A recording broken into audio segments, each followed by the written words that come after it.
Nerea, da zure izena? Bai, Kidi Nerea. Zer esan nahi du Kidi Nereak? Kidi egia esan nahi du angolako hizkuntz batean, eta hori, nire egia izango litzateke. Hizkuntzetaz asko kontrolatzen duzuzuk, asko dakizu.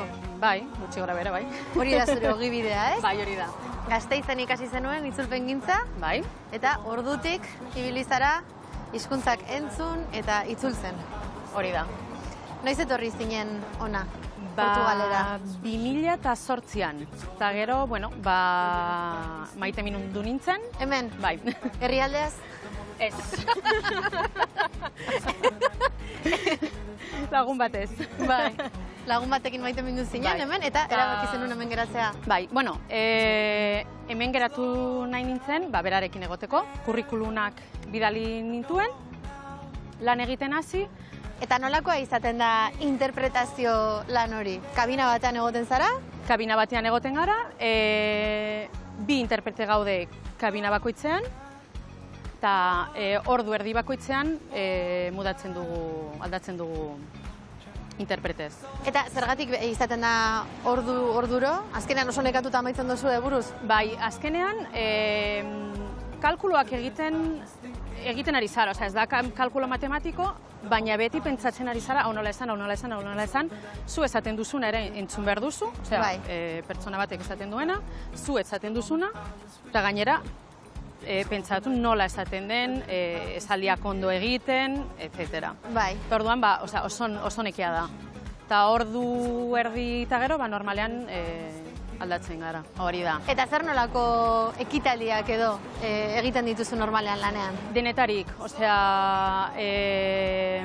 parlamentuan edo, ez dakit, azkenengoa ritual zentzako zen. Normalean, gu zein gai izango den badakigu aurretik, eta prestatzen dugu. Adibidez, pasaden astean ere genetika konferentzia batean nengoen. Ni ez dakit genetikaz, ez erderaz, ez euskeraz, ez dakit genetikaz. Eta orduan, bi egun lehenago ikasten dugu eta horrela prestatzen gara lan egiteko. Zeintzuk dira hemen gehien erabiltzen diren hizkuntzak? Gehien tokatzen zaizkizunak zuri salto egitea, hizkuntza batetik bestera edo lanean zeintzuk dira gehien erabiltzen dituzunak? Niri beti deitzen didate nire hizkuntzetarako, ez? Orduan, ni ingelesa, portugesa eta italiarrarekin lan egiten dut. Bai. Gaztelaniera. Beti zure ama hizkuntzara lan egiten duzu. Edo hori ideala da. Ingelesera ere lan egin dezaket, edo portugesera, baina ideala zure hizkuntzara lan egitea da.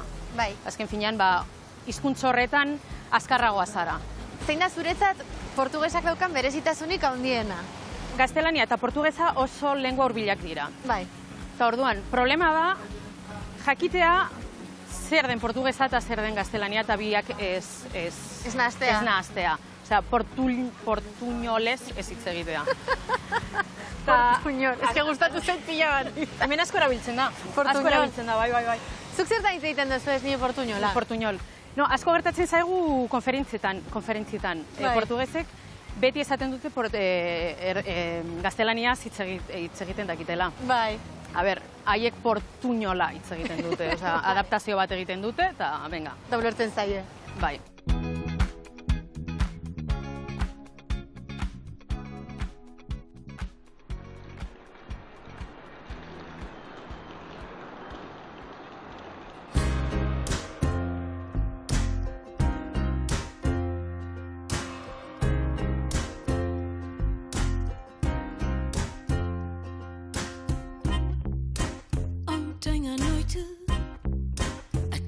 Tremeu, não foi notícia, ninguém mais sentiu.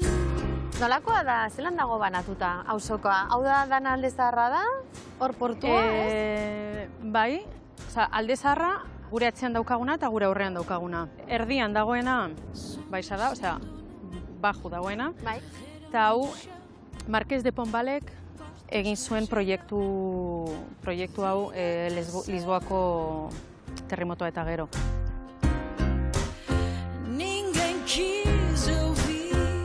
Urteak daramatzazu hemen da urte askotan ikusi duzu Lisboa zelan joan den aldatzen. Bai.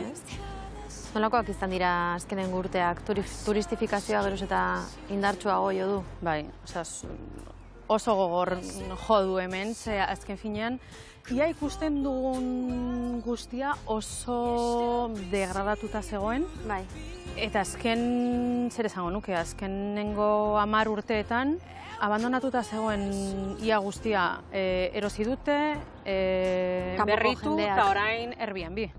Kanpoko diru asko etorri da hiri honetara. Esaten dute frantsesak direla. Ni ez dakit. Esaten da frantsesak direla. Berdin digu nazionalitatea, baina kontua da Lisboako jendea edo bertan bizi izan ziren pertsonek alde egin behar izan dutela. Zentrotik. Eta nolakoa da zentroa gaur egun? Zentroa gaur egun pizkat parke tematiko bat da. Egia da berritu dela, askoz politagoa dagoela, askoz garbiagoa dagoela, baina parke tematiko bat da. Azken finean ez ditugu portugesak beren bizitza egiten ikusten. Hona etortzen bagara turismo egitera, beste turista batzuk aurkituko ditugu. Bai. Sentitzen duzu galdu dela xarma nola bait? Nire ustez bai. Lisboako zentruan ja ez duzu ikusten bizitza portugesa.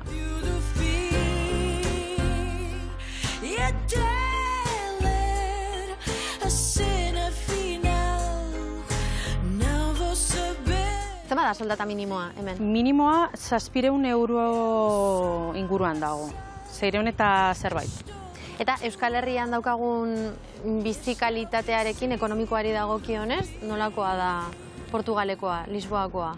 Merkeagoa da, berdin? Ni esango nuke, prezioak berdinak direla, energia pizkat garestiagoa dela. Energia argindarra eta batez ere, gaza ere. Eta gero, soldatak txikiagoak dira. Erresa da hemen lagunak egitea? Nire ustez ez.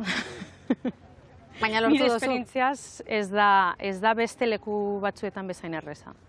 Eta asko bidaiatu dut, baina hemen ez da horren erreza. Kirolzalea ere bazarela badakigu? Bai, triatloia egiten dut. Triatloia? Hemen? Hemen, bai. Eta nola da hori? Txikian nintzenean igeriketa egiten nuen, 16 urtetara arte. Gero 26 urte arte ez nuen ezer egin, ez nekien lagun berriak nola egin, ez? Eta esan nuen, kirola egiten hasiko naiz berriz. Eta igeriketa utzi nuenean beti pentsatzen nuen, triatloia ondo egongo litzateke. Eta orain, txikiekin nago, eta haien triatloi entrenatzailea naiz. Txikiak? Bai. Ze urtetakoak? Txikienak oraintxe bertan 5 urte dauzka, 6 egingo ditu aurten, eta 12 urtetara arte dauzkat nik. Hori kuriosoa da, ez? Hemen horrelako ohitura dago, baina guretzat ez da bat ere ohikoa horren txikiak triatloian saiatzea. Egia da. Hemen federazioak txikitatik nahi ditu triatloia egiten, oso distantzia txikiak egiten dituzte, noski. Infrastruktura falta, adibidez, kirola hitz egiten dugunean. Esan duzu pizinak falta direla, pizinak falta dira, edo futbola ez den beste kirol bat egiteko infrastrukturarik ez dago. Izan ere hemen futbolak pisu handia dauka. Bai, futbolerako guztia dago. Kanpoak daude, dekatloian ere. Bai. Baina hori... Eta afizio handia dago, ikusten da kaleetan, bizitzen da hori? Bai, afizio handia dago. Futbola, hemengo kirola da. Futbola kirola da, besteak jokoak dira. Hemen ikusi dugu badirela jateko aukera asko. Zerbait gomendatu beharko bazenit probatzea izango litzateke? Jateko zerbait? Bai. Bakalau abraz. Hori zer da? Revuelto de bacalao con patatas, esango nuke. Hori egin dezaket. Tipula askorekin, oso nada, bai. Eta horretaz aparte, bezakit, sardinak. Arraina a la brasa, asko egiten dela. Eta postrerako zerbait? Eta postrerako pasteiz de nata. Zergatik da berezia? Oso pastel simple bat da, baina behar bada, simplezi horretan gozoena dago. Ez dauka azukre zapore handirik? Esango nuke ezetz. nire gustorako ez. Vale. Eta hori nola jaten da? Bakarrik edo nik zeakit kafearekin hartu behar da, tearekin edo edozein momentutan har daiteke? Edozein momentutan, hemen kafearekin hartzen dute askotan, kafe asko gustatzen zaielako, oso kafea ona dago hemen. Eta batez ere, kanelarekin hartu behar duzu. Kaso egingo dizut eta probatuko dut. Zelan dago izena berriz ere? Pasteiz de nata. Vale. A ber, kapasan izena oskatzeko.